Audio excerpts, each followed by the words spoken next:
The Liberal Democrats aren't ashamed about how they get coverage. And after their best general election ever, they're not about to stop now. Fantastic. But one thing that could pull focus away from their conference today is this. Obviously, we've had to take difficult decisions given the economic circumstances we're in for reasons that I have explained.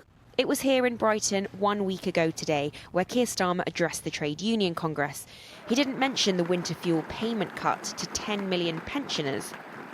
But in a memo seen by Sky News, Unite Union, one of Labour's biggest backers, has accused the government of being cruel over the cuts and say they will submit a motion to Labour's conference next week. Unite say working class communities are facing devastation from jobless transitions to net zero. I make no apology for holding Labour's feet to the fire. We are going to oppose this decision by Labour.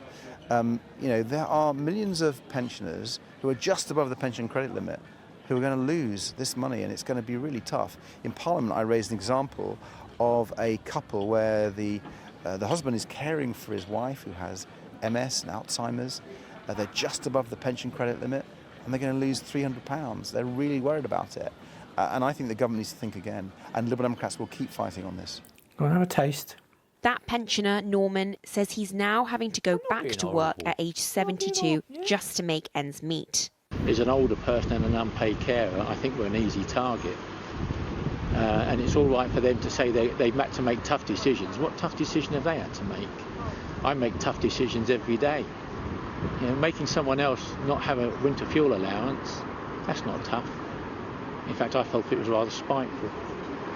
The government cut winter fuel payments to help fill a £22 billion black hole they say the previous Tory government left them, and that they are committed to the pension triple lock.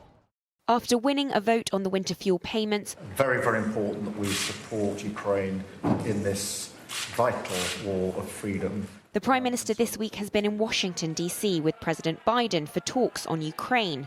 But while he works on strengthening the special relationship there, when he returns, he will have the task of rebuilding relations with his own backbenchers and the unions back here. Serena Buckersing, Sky News, Brighton.